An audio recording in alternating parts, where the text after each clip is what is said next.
Hoje nós vamos falar sobre segurança na internet de acordo com a cartilha da CertBR.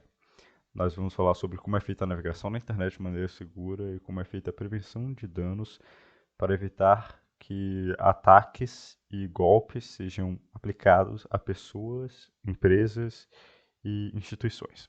Esse é um trabalho da disciplina de manutenção de computadores, feito pelos alunos da turma 722. Tais alunos são Daniel dos Anjos, Hilário Laumi, Lucas Alves, eu e Roosevelt Gabriel.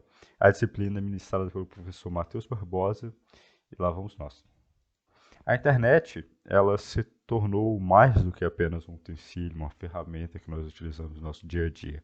Ela acabou se tornando uma extensão de nossas vidas, na qual confiamos muitas de nossas informações mais privadas e mais importantes também. Então, é importante saber como utilizar a internet e de uma forma segura, que até mesmo quando nós achamos que estamos tomando as decisões corretas, pode ser que o provedor de um serviço que estamos utilizando não esteja, e é importante se prevenir até mesmo da falha dos outros. Segurança na internet. Um dos benefícios da internet é a questão da comunicação. Graças à internet, nós podemos nos comunicar com qualquer pessoa de qualquer lugar do mundo sem se preocupar com, por exemplo, a conta telefônica chegar a um absurdo no final do mês. Então, a comunicação via internet é algo que realmente revolucionou o mundo. Nós também temos aí a questão de acesso a serviços bancários. Hoje em dia, nós temos muitas fintechs disponibilizando o serviço. Nós temos também acesso à possibilidade de fazer compras na internet, acesso à informação praticamente ilimitada. Também é uma coisa que nós temos que tomar alguns cuidados mais para frente, porque apesar de ser informação praticamente ilimitada, nem toda essa informação é real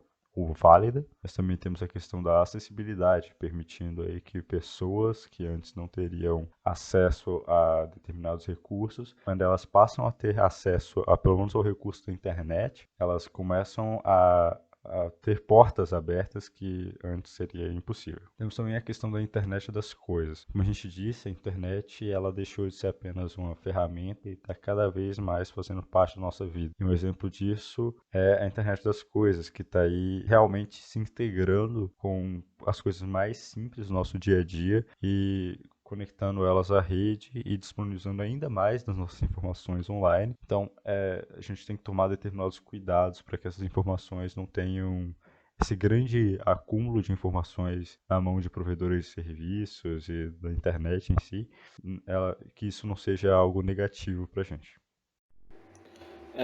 Os perigos da internet. A internet melhorou e facilitou a vida humana. Porém, há também os riscos. A grande rede está cheia de perigos que podem causar muitos problemas aos usuários. A internet proporciona para as pessoas inúmeras coisas boas. A internet se torna cada vez mais essencial no dia a dia, no nosso cotidiano, no que a gente tem que fazer, no trabalho, nos estudos, na vida social em geral, do serviço, da sociedade, de tudo que a internet oferece para as pessoas. Então é um bem que se está tornando cada vez mais essencial na vida das pessoas. Que modificou como as pessoas muitas vezes vivem, como elas se relacionam e de muitas coisas.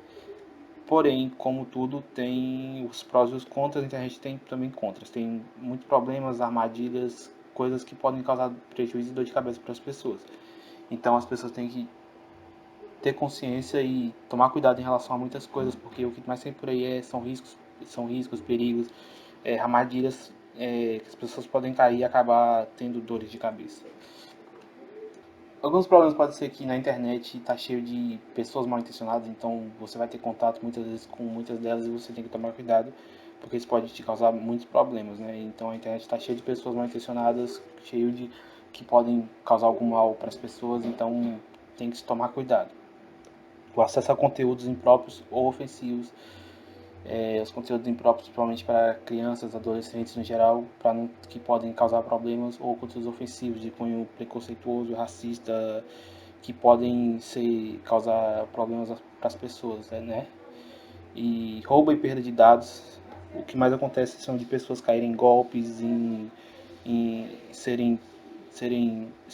sofrerem golpes, serem roubados, terem seus dados roubados por alguém e acabar tendo prejuízos financeiros no geral.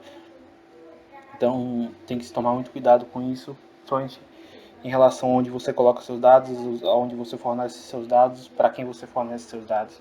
Então tem que sempre ter consciência. Fake news e divulgações de boatos, que são coisas recorrentes na internet, que são muito perigosas. Então tem que tomar cuidado. Plágio e violação de direitos autorais também acontece muito. E os problemas sociais e psicológicos que podem ocorrer por conta na internet no geral, que ocorre muito. Aqui as fake news, famosas fake news, que são as notícias falsas, elas já nascem com conteúdo propositalmente falso, então já nascem na intenção de serem falsas. Então as pessoas já criam elas nessa intenção, pode ser publicado em sites, blogs, jornais e serem compartilhadas em grupos de WhatsApp, Facebook, em benefício de pessoas, para denegrir a imagem de pessoas no geral. Então às vezes as pessoas podem compartilhá-las por ignorância ou por pura conveniência, ou sei lá, só por compartilhar mesmo. Isso é muito perigoso. Então as pessoas têm que tomar cuidado em relação a isso. A internet é um terreno fértil e uma ferramenta eficiente para a propagação por conta do alcance e da facilidade. Então você tem uma grande rede onde chega a todo mundo e todo mundo pode emitir uma notícia ao mesmo tempo e chega em qualquer canto do país ou do mundo e com uma facilidade extrema. Então é um terreno extremamente fértil para que as notícias falsas sejam compartilhadas. Isso é muito perigoso. Como se prevenir de fake news? Assim como a fofoca no trabalho, as fake news tendem a ter um ponto central verdadeiro, de onde elas começam. Os boatos nos corredores corporativos, entretanto, podem assumir um aspecto verdadeiro. As fake news, por sua vez, não. Ainda mais porque elas podem surgir de formas muito variáveis.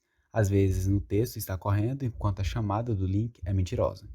Em outras situações, pode acontecer de a imagem ser uma montagem, enquanto o texto foi retirado de fontes diferentes para formar um argumento próprio, ou seja, a construção de uma fake news é bastante ampla, o que torna difícil até saber onde foi que a mentira teve início. Bom, as fake news ela costumam aparecer na timeline das nossas redes sociais, costumeiramente compartilhadas por um contato, e chocam a princípio que seja pela imagem ou pelo conteúdo da manchete. Entretanto, você pode descobrir como identificar as fake news ao tentar-se na veracidade e confiabilidade da fonte citada. Pode ser, por exemplo, o site, não só o endereço, mas como o domínio também, a fonte usada na matéria, o autor do conteúdo, bom, o perfil que compartilhou, especialmente se a pessoa tem tendência a compartilhar coisas como fake news. Normalmente, sites que disseminam as fake news, elas possuem endereços similares aos grandes portais de notícias, e não é raro que tenha também um layout bem parecido. Ao lermos rapidamente, focando mais no significado da matéria do que os aspectos técnicos em si, nem percebemos esse tipo de coisa. Por isso, crie o hábito de ir além da manchete ou da foto impactante. Analise as informações acima citadas para que você perceba rapidamente que pode ser um artigo mentiroso. Como evitar conteúdo inadequado na internet? Ao navegar pela internet, você se depara com páginas que contenham pornografia, que atentam contra a honra ou incitem o ódio e também o racismo. E para você que deseja ter uma pesquisa mais segura, mais limpa, assim, vamos dizer, existem algumas formas de deixar, né, essa navegação pela internet mais segura, evitando certo tipo de conteúdo pela internet. No Google, é possível você fazer esse bloqueio através do Safe Search na página de preferências. Ele elimina todo o conteúdo impróprio existente nas páginas de pesquisa. Para você poder configurar, você tem que clicar em Resultados de pesquisa e selecionar Bloqueio de Safe Search. Bom, grande parte das páginas de internet estão carregadas de vírus, trojans, malwares e todos os tipos de arquivos maliciosos que você pode imaginar. O bloqueio de DNS é uma das maneiras de configurar o computador da empresa, vamos assim dizer, a fim de que executem uma restrição ou acesso a esse tipo de conteúdo. Caso você não esteja a fim de fazer algum desses tipos, existem também softwares que permitem controlar, monitorar as atividades de certos computadores para limitar o acesso a sites e execução de aplicativos, tanto em computadores quanto em tablets, celulares, etc. Golpes na internet. São cada vez mais comuns os casos de golpistas que recorrem à tecnologia da informação, que são chamados de cybercriminosos, para cometer crimes na internet, os quais utilizam várias técnicas para atrair as vítimas. Esses cybercriminosos exploram fragilidades de usuários, procuram enganar e persuadir suas vítimas e fornecerem informações sensíveis ao realizar alguma ação que possa comprometer a sua segurança ou de toda a organização. Utilizando técnicas de engenharia social e por diferentes meios de discursos, os golpistas procuram enganar e persuadir as potenciais vítimas e fornecer informações sensíveis ou a realizações de ações como executar códigos maliciosos e acessar páginas falsas. Posse dos dados das vítimas. Os golpistas costumam efetuar transações financeiras, acessar sites, enviar mensagens eletrônicas, abrir empresas fantasmas e criar contas bancárias ilegítimas, entre outras atividades maliciosas. Muitos dos golpes aplicados na internet podem ser considerados crimes contra o patrimônio tipificados como estelionato. Dessa forma, os golpistas podem ser considerados estelionato. Furto de identidade. Furto de identidade é o termo utilizado para qualquer tipo de golpe que envolve perda de informações pessoais, como números de cartão de crédito, senhas, nomes de usuário e dados bancários. O criminoso rouba as informações pessoais para cometer fraudes. Por isso, é tão importante que as pessoas se defendam e garantam a segurança de seus dados. No seu dia a dia, sua identidade pode ser furtada, como, por exemplo, alguém abre uma empresa ou uma conta bancária usando o seu nome e seus documentos. Na internet, isso também pode ocorrer, caso alguém crie um perfil em seu nome em uma rede social, acesse sua conta de e-mail e envie mensagens se passando por você ou falsificando os campos de e-mail, fazendo parecer com que ele foi enviado por você. Quanto mais informações você disponibiliza sobre sua vida e rotina, mais fácil se torna para um golpista furtar sua identidade, pois quanto mais dados ele tem disponíveis, mais convincente ele pode ser. Esses ataques, que geralmente tentam enganar um usuário passando por mensagens remetentes com identidades legítimas, são denominados de phishing. O phishing scam ele vai ser explicado mais para frente. A melhor forma de impedir que sua identidade seja furtada é evitar que o impostor tenha acesso aos seus dados e suas contas de usuário. Além disso, para evitar que sua senha seja obtida de forma indevida, é muito importante que você seja cuidadoso, tanto ao usá-las quanto ao elaborá-las. É necessário também que você fique atento a alguns indícios que possam demonstrar que sua identidade está sendo indevidamente usada por golpistas. Questione por que instituições como quais você não tem contato estão lhe enviando mensagens, como se houvesse alguma relação prévia entre vocês, como por exemplo, se você tem uma conta em um determinado banco e não há por que recadastrar dados ou utilizar módulos de segurança, ou fique atento às mensagens que apelam demasiadamente pela sua atenção e que, de alguma forma, o ameaçam caso você não execute os procedimentos descritos. Agora eu vou falar sobre mais um tipo de golpe, a fraude de antecipação de recursos, que é um golpe que pode se enquadrar no caso de estelionato, o código 171 do Código Penal brasileiro. Esse golpe ficou conhecido como o golpe da Nigéria ou o golpe 419, sendo que 419 é o Código Penal para estelionato na Nigéria. O golpe consiste em induzir uma pessoa a fornecer informações confidenciais ou realizar pagamento adiantado com a promessa de receber benefícios no futuro, sendo que esse benefício no futuro normalmente se trata de uma quantia em dinheiro. Um dos exemplos que é dado na cartilha é o da transação de dinheiro internacional e ilegal. A vítima recebe a proposta de ser intermediário para uma transação de dinheiro entre duas empresas.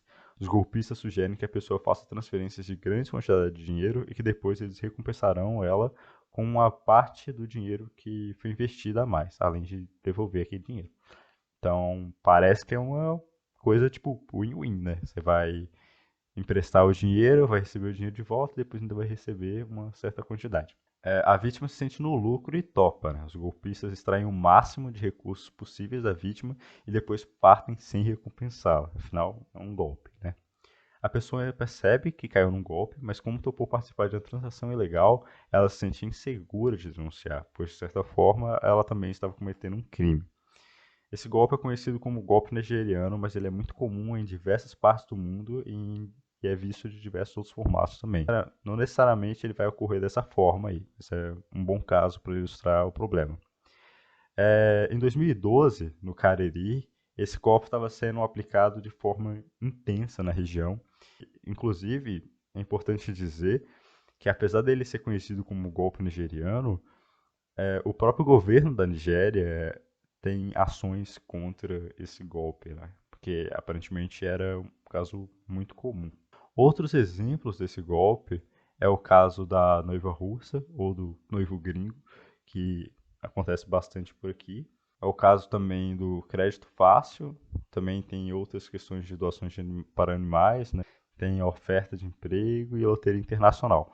No geral, o padrão é esse: vão te oferecer uma quantidade exacerbada de dinheiro em troca de praticamente nada, sabe? É pouco esforço e muito ganho. No geral, né? Isso é um mau sinal. Como é que a gente faz a prevenção contra esse tipo de golpe? Primeiramente, você tem que identificar o golpe. Essa é a forma mais eficiente de se prevenir contra ele. Então, se atente ao fato de que não existe almoço grátis. Se a esmola está grande demais, o santo desconfia. É esse o ditado. Então, não tem como você fazer tão pouco e misteriosamente receber tanto, entendeu? E outra coisa que entrega muito esse tipo de golpe é que existe muita pressa para que você responda as mensagens, para que você faça as transações. É uma coisa de muita urgência e tal, e de muito sigilo. Então você não pode falar para ninguém, você não pode falar para seus amigos, você não pode falar para a polícia, óbvio, né? Então são muitas questões ali que você tem que se atentar. E também tem a chance de existir muitos erros gramaticais, porque muitos desses golpes são Ctrl+C e Ctrl+V do Google Tradutor. Então são aplicados por pessoas de outros países e aí eles acabam fazendo a tradução pelo Google Tradutor. E isso resulta aí em vários problemas, às vezes de coesão e coerência, que você não encontraria se fosse uma pessoa real traduzindo aquilo. Outra coisa que você pode fazer é questionar tudo. Se você já entrou ali no golpe, você deve questionar por que que você foi escolhido para fazer aquela transação ou para receber aquela loteria, ou então por quê, entendeu? Faça muitos porquês. Você também pergunta quais são as motivações para aquilo, por que que eles não fazem de outros métodos, ou como uma empresa normal faria, por exemplo, no caso do golpe da empresa, da transação internacional, né? Por que que eles não fazem a transação de empresa para empresa, que é a forma legal? Você também deve se questionar se tal operação é legal, né? Caso você não saiba, pergunte sobre a legalidade dessa transação. O ideal, né, é que você não participe de operações ilegais. Então, você fique atento a essas coisas e, né, se você puder, você já identificar ali que é um número suspeito, coisa assim, um contato suspeito, porque isso acontece muito por e-mail, principalmente. O ideal é você nem responder. Você identifica e não responde, porque a partir do momento que você responde, você pode entrar ali numa lista de e-mails válidos para receber mais spam ainda e eles vão tentar aplicar mais golpes em você, talvez golpes diferentes. Phishing ou phish scam é um tipo de fraude pela qual o golpista tenta obter dados pessoais e financeiros de um usuário utilizando meios técnicos e engenharia social. Normalmente, ele ocorre por envio de mensagens eletrônicas que tentam se passar pela comunicação oficial de uma instituição conhecida. Pode ser um banco, uma empresa, um site popular, e normalmente essas mensagens tentam atrair a atenção do usuário, seja por curiosidade ou pela possibilidade de obter alguma vantagem. Essas mensagens normalmente informam que a não execução de um procedimento descrito pode acarretar sérias consequências e tentam induzir os usuários a fornecer dados pessoais e financeiros por meio de acesso a páginas falsas que tentam ali se passar pela página oficial da instituição. No caso do phishing, a prevenção normalmente está ligada à atenção que o usuário vai ter ao receber essa mensagem, o que ele vai fazer com ela. Então, sempre tenha cuidado ao receber mensagens que induzem a fornecer informações, instalar programas, clicar em links. Sempre busquem saber a procedência dessa mensagem. Acione a instituição por meio de contatos oficiais. Isso é de extrema importância porque existem muitas páginas fakes de instituições conhecidas, de internet bank, até mesmo do governo. Então é muito importante saber os canais oficiais dessas instituições. Verifique o link sempre para ter certeza que é um link seguro. Dá para fazer isso só passando o mouse em cima do link, que já vai dar para ver o endereço real, pois os atacantes normalmente têm muitas formas de esconder o link real da mensagem. E sempre prefiram digitar o endereço diretamente no navegador web, o que vai reduzir muito os riscos de ataques desse tipo. E por fim, utilize mecanismos de segurança, que os meninos do grupo 3 vão falar mais pra frente. São programas anti-malware, firewall pessoal e filtros anti-phishing. Farming. Esse é um ataque bem avançado. Ele é a união das palavras phishing e farming. O ataque farming ocorre em cima de uma das partes mais importantes para o funcionamento da internet, os serviços de Domain Name Service. Fica até meio redundante falar serviços de nome de domínio, mas tudo bem. O DNS, ele faz a tradução de nomes de domínio amigáveis para seres humanos para endereços IP, que são mais amigáveis para os computadores e são os endereços reais desses computadores na internet. O ataque basicamente realiza um redirecionamento do usuário que tenta acessar uma página real para uma página falsa onde a ação ocorrerá. E aí entra mais a parte do phishing, que já foi explicado anteriormente. Existem duas formas de ser atingido por tal ataque. Em uma delas você pode prevenir e a outra nem tanto, mas você ainda tem como se proteger um pouco. E eu vou explicar mais isso mais para frente. Na primeira forma é quando a sua máquina ou sua rede está infectada por um código malicioso que realiza esse redirecionamento. Na segunda forma é quando um servidor de DNS que seu provedor utiliza está comprometido. É mais provável que a sua máquina seja infectada do que um servidor seja invadido e comprometido, mas não é impossível que isso aconteça. E se isso acontecer, até mesmo os usuários que não estão infectados com algum malware correm risco. Parte da prevenção contra o farming envolve a proteção contra outras formas de ataques a computadores. Busque se informar sobre como manter seu computador seguro contra códigos maliciosos e outros problemas de segurança. Essa parte de proteção contra códigos maliciosos a gente vai ver mais para frente com outros grupos apresentando tais seminários. Mas eu já posso adiantar um pouco aqui, você pode utilizar um antivírus, você pode evitar baixar conteúdo que você já sabe que é ilegal, como pirataria, por exemplo. Tem grande chance de conter algum código malicioso. E outra coisa que você pode fazer é sempre desconfiar dos links do site que você acessa. Infelizmente, nesse caso, não adianta você só digitar a URL correta. Você tem que se atentar a possíveis redirecionamentos e recarregamentos que a página está. E depois que a página carregar, você tem que ficar observando a URL para saber se ela ainda é a correta que você esperava acessar. Porque o que acontece é que você vai acabar sendo redirecionado para outro site que possui ali um conteúdo falso, que só serve para puxar os seus dados. Então, principalmente quando você estiver acessando sites onde você trafega informações sensíveis, é muito importante que você faça isso. Porque, como a gente já disse, mesmo que você seja uma pessoa segura e bem informada, e que o seu computador não tenha nenhum malware, nenhum código malicioso, pode ser que o servidor do seu provedor seja comprometido. O ideal é que você utilize um provedor de confiança para você, afinal, ele vai ter mais cuidado em relação a esse tipo de coisa. Boatos.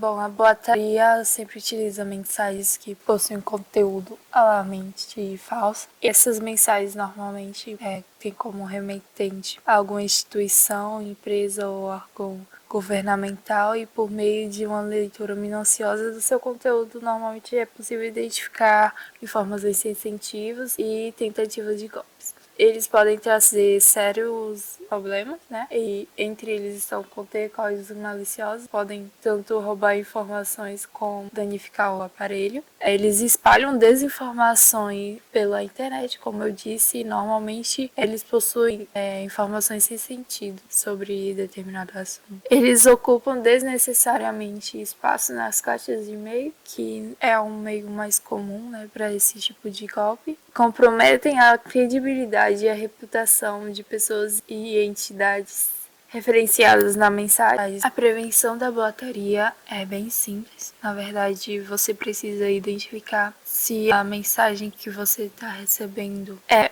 ou não um boato, né? Sempre é bom também conferir a procedência do e-mail que você recebeu, a veracidade do conteúdo da mensagem.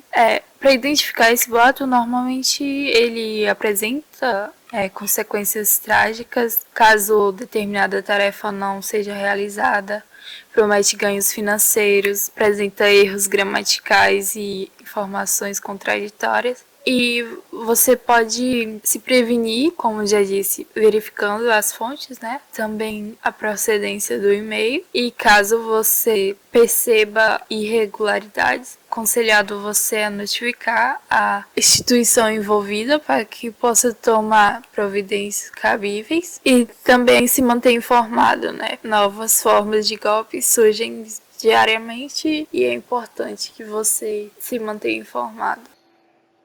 Ataque na internet. Interceptação de tráfego, sniffing, força bruta, brute force, desfiguração de página, defacement, e negação de serviço, DOS, DDoS, e interceptação de tráfego. Esse tipo de ataque, ele vai utilizar a técnica de sniff. Sniff quer dizer farejar. Então, sniffing vai ser um software, geralmente softwares, pode ser também hardwares, mas geralmente são softwares que vão estar farejando os pacotes de dados. Meio que farejando os pacotes de dados para estar verificando sobre informações que tem neles. Eles eram inicialmente utilizados e ainda são por desenvolvedores e administradores de rede, no geral, para poder estar verificando o tráfego de rede, segurança de rede, verificar se tinha algum problema de rede, no geral assim. E os atacantes, né, começaram a utilizar esses programas para poder estar obtendo informações a respeito dos dados dos usuários, né? Então, se você você captura, intercepta um pacote de dados ali na rede, então você vai poder estar tendo acesso a senhas, informações pessoais de clientes e assim os criminosos têm acesso a isso para poder estar utilizando em benefício próprio. Ataque de força bruta. É um ataque basicamente de tentativa e erro. Um ataque de força bruta ocorre quando o atacante usa determinadas técnicas para testar combinações de semelhanças com o objetivo de senhas, com o objetivo de descobrir os dados de acesso de uma vítima, e assim poder acessar a uma conta ou um sistema. Basicamente, eles utilizam um método de tentativa e erro no ataque de força bruta. Tem o ataque, por exemplo, de força bruta de dicionário, que eles têm uma espécie de dicionário de senhas, que eles vão tentando, com informações até de senhas comuns que as pessoas geralmente colocam, por isso que é importante que as pessoas não botem senhas tão comuns, ou senhas óbvias, sei lá, data de aniversários, essas coisas, para poder não estar... porque isso pode facilitar para criminosos, porque geralmente os criminosos podem escolher um alvo, por exemplo, uma pessoa ali, para estar tentando invadir os dados dele, né, por meio dessa tentativa de força bruta, que eles podem também utilizar scripts, essas coisas, para poder estar tentando acessar, né, por meio de tentativas mesmo, para poder estar tentando descobrir as senhas. Tem o ataque de força bruta reversa, que eles têm algumas informações sobre pessoas e vão tentando senhas comuns, no geral, até achar alguém que tem aquela senha, para poder estar acessando o sistema. Então é um método de hackear um pouco antigo, mas que ainda é bastante popular entre os atacantes, né, os hackers, crackers, enfim. Esse aqui é o método de desfiguração de página. Esse ataque ele consiste na invasão de páginas web, onde são feitas modificações desse tipo de ataque. Os atacantes podem explorar vulnerabilidade de servidor de aplicação web, explorar vulnerabilidades da linguagem de programação ou dos pacotes utilizados no desenvolvimento da aplicação web, invadir o servidor e alterar diretamente os arquivos que compõem o site, furtar senhas de acesso e interface web usada para administração. Basicamente, eles vão ter acesso de alguma forma, explorando vulnerabilidades, tendo informações a respeito disso. Eles podem utilizar, inclusive, por exemplo, as técnicas de força bruta para poder estar tendo acesso, técnicas de força bruta e sniffing para poder estar tendo acesso a essas senhas de acesso. E ali eles modificam basicamente as páginas, deixam alguma informação, modificam alguma coisa para poder chamar a atenção mesmo. Pode ser geralmente utilizado de algumas formas de cunho político ou só para protesto, essas coisas assim que eles utilizam. Eles geralmente não mexem em nada mais profundo na programação das páginas, em bancos de dados, nem nada. Eles só realmente modificam a página mesmo ali para poder estar chamando a atenção, alguma coisa do tipo. Negação de serviço. O ataque de negação de serviço, que vai ser ou o DOS ou o DDoS, são tipos de ataques que basicamente tem pouca diferença, mas que tem uma diferença entre os dois. São tipos de ataques que vão afetar a disponibilidade, né, do serviço. Então, o serviço ele vai ficar indisponível por um tempo. Geralmente, os servidores, computadores, que a disponibilidade é um dos pilares da segurança da internet. Então, geralmente vai causar muito prejuízo, muito alvoroço em empresas, para as pessoas. O DOS, basicamente, é um programa que vai ser iniciado por um atacante, um hacker, um cracker, para poder estar enviando solicitações em massa, bombardeando um sistema, um servidor, os computadores, para poder estar fazendo com que eles sofram uma sobrecarga. E a partir daí, derrubar esse servidor, essa rede de computadores, né, deixando indisponíveis. E o DDoS é basicamente isso, só que é um ataque em massa, onde um atacante vai estar invadindo um computador e transformando ele em mestre, e a partir daí esse computador vai estar invadindo outros computadores dessa rede e transformando isso em computadores zumbi e os escravizando, né? Fazendo com que eles fiquem disponíveis e tal, que se fiquem sendo computadores infectados. Então, basicamente, esses ataques de negação, eles utilizam de limitações das máquinas e de consumo de recursos para poder estar sobrecarregando essas máquinas e fazendo com que os serviços fiquem indisponíveis, causando a indisponibilidade, como eu já falei. A prevenção nos casos de ataques de internet são relativamente simples, porém são muito importantes, pois o que define as chances de um ataque ser bem sucedido ou não é o conjunto de medidas preventivas tomadas pelos usuários. Então, para se proteger, desses ataques, é importante proteger os seus dados com senhas fortes, fazer uso de mecanismos de segurança, mecanismos de proteção, e manter sempre o computador atualizado e livre de códigos maliciosos. E ao fazer isso, você vai diminuir a quantidade de computadores vulneráveis e infectados, e a potência dos botnets e dos ataques de negação de serviços serão bem menores.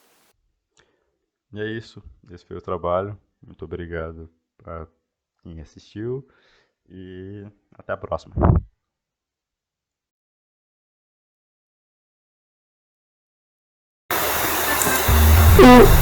Acabou. Acabou.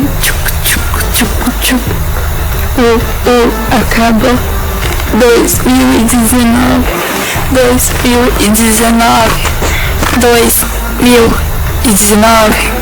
Segundo ano. Acabou. Balançou.